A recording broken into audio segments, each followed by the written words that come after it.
Assalamualaikum warahmatullahi wabarakatuh. Bagaimana kabarnya semua? Semoga selalu sehat ya. Amin ya rabbal alamin. Di masa pandemi ini, kita harus tetap semangat untuk menuntut ilmu.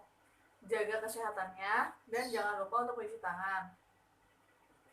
Sebelum kita memulai materi pada pertemuan kali ini, alangkah lebih baiknya kita mengucapkan basmalah. Bismillahirrahmanirrahim. Langsung saja, pada pertemuan kali ini kita masuk pada materi transformasi. Ada yang tahu tidak transformasi itu apa? Transformasi sering sekali kita jumpai dalam kehidupan sehari-hari. Misalnya, saat kita menggeser barang dari satu tempat ke tempat lain, saat kita bercermin, dan lain sebagainya.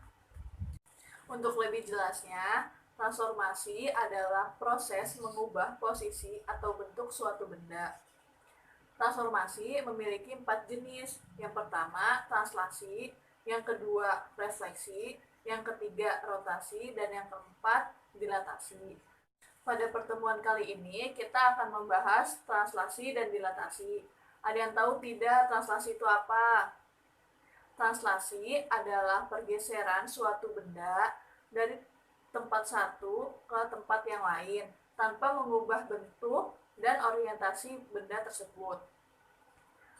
Contoh dalam kehidupan sehari-hari yang dapat kita temui pada proses translasi adalah saat kita menggiring bola dari satu pemain ke pemain lain. Dalam proses translasi dapat dilakukan dengan cara menggeser bangun ke atas, ke bawah, dan ke samping. Untuk lebih jelasnya, mari kita simak penggunaan alat peraga isagentra berikut ini. Nah, selanjutnya kita akan memperagakan alat transformasi geometri, yaitu instagentra, untuk mengetahui titik hasil dari pergeseran translasi. Nah, di sini diketahui segitiga ABC dengan titik A 2,2, titik B 12,2, titik C 6,7. Nah, di sini ada nih segitiga, kita taruh di sesuai titik ya. Di sini ada A-nya 2,2, B-nya 12,2, C-nya 6,7. Nah, sudah. Dilakukan pergeseran sejauh atau kita translasikan sejauh min 13,0. Nah, bagaimana sih caranya? Pergeseran min 13,0 itu kita lakukan ke sebelah kiri sejauh min 13,0. Itu ada di titik sini. Nah, itu sama dengan titik A aksen sama dengan min 11,2, titik B aksen sebesar min 1,2, dan titik C aksen adalah min 7,7. Dari hasil A aksen, B aksen, dan C aksen, maka pergeseran translasinya dapat kita simpulkan dengan cara A X, Y ditranslasikan T A B, yaitu bisa dengan rumus A aksen X ditambah A, Y ditambah B. Nah, ini adalah rumus dari translasi. Selanjutnya adalah dilatasi atau perkalian. Adalah peristiwa transformasi untuk mengubah ukuran, memperbesar dan memperkecil suatu bangun tanpa mengubah bentuk bangun tersebut. Sebagai contoh dalam kehidupan sehari-hari adalah ketika kita men-zoom out atau men-zoom in suatu gambar. gambar tersebut tidak akan berubah, tetapi ukurannya akan berubah menjadi besar atau kecil. Untuk melakukan dilatasi, diperlukan informasi mengenai faktor skala dan faktor titik pusat. Untuk lebih jelasnya, mari kita simak video peragaan untuk instagentra atau alat peraga transformasi geometri. Selanjutnya adalah materi dilatasi. Materi dilatasi juga bisa menggunakan alat peraga instagentra. Mari kita perhatikan. Di sini diketahui segitiga ABC dengan titik A adalah 0,0, titik B 4,0, titik C 0,3. Nah, kita taruh segitiga ABC di titik-titik yang sudah diketahui. Nah, sudah di sini.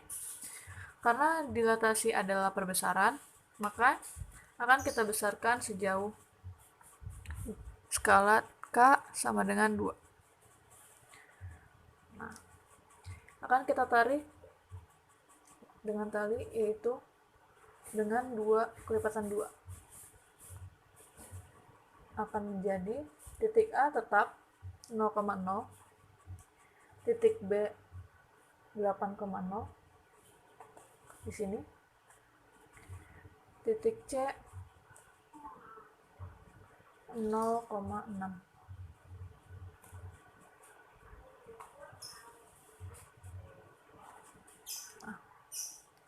Kita bisa menaruhnya dengan sebutan A aksen,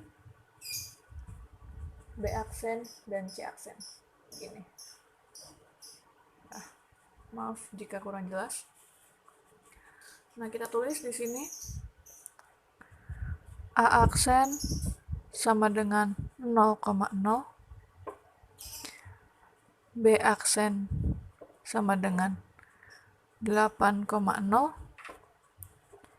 C aksen sama dengan 0,6. Dari hasil tersebut, maka kita dapat simpulkan dengan rumus A, X, Y dengan skala K, yaitu A aksen X dikali A. Di sini skalanya sama dengan A ya, yaitu dengan rumus A aksen sama dengan X kali A, Y kali A. Nah, ini adalah rumus dari dilatasi. Dari hasil A aksen, B aksen, C aksen, maka dapat disimpulkan dengan rumus A, X, Y didilatasikan K,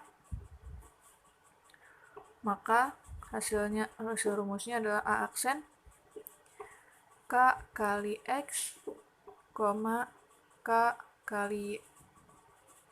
Nah, ini adalah rumus dari dilatasi.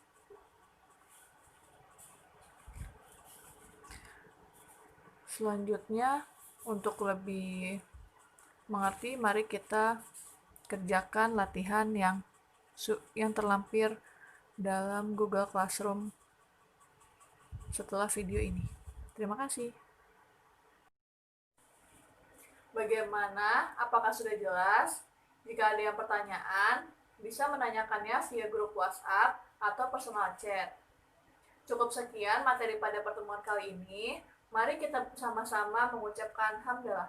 Alhamdulillahirabbil alamin. Tetap semangat dan patuhi protokol kesehatan ya.